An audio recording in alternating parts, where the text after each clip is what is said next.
Пътуваме. И да, багажът при пътуване с малко дете изглежда доста по-различно, отколкото преди. Затова днес ви показвам какво съм взела аз, за да може да имаме спокойно пътуване в колата или в самолета и най-вече без излишно екранно време. Хайде! Да започваме. Отварям голямата торба. На първо място винаги взимам пъзели. Това е нещо, което все още най-много задържа вниманието на Кая. Тя вече на 3 години и половина. Пастелин и дъска. Някъде имаме и ножче. Различни книжки или картинки за оцветяване. Тук е една по-занимателна книжка, която е за малко по-големи деца. Но има и секции за оцветяване, познаване на цветовете, което смятам, че е подходящо за нейната възраст.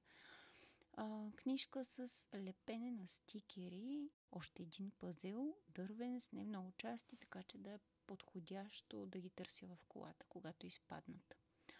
Дъска за рисуване. Тук имаме карти с азбуката. В момента в градината вече учат различните буквички, как се пишат.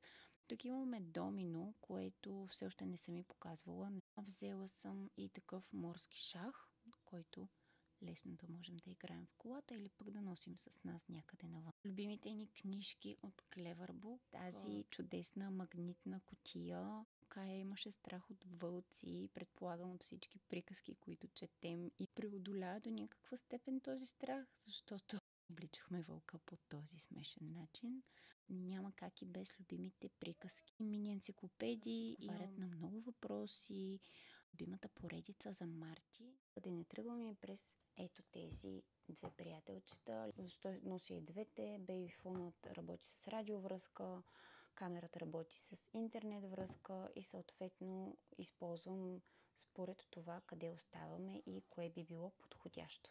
Надявам се видеото ти е било полезно. Сподели ми в коментарите какво носиш ти за дълъг път и ще се радвам да си бъдем взаимно полезни. Последвай ме за още полезни съвети, свързани с детския сън и за пътуването с деца.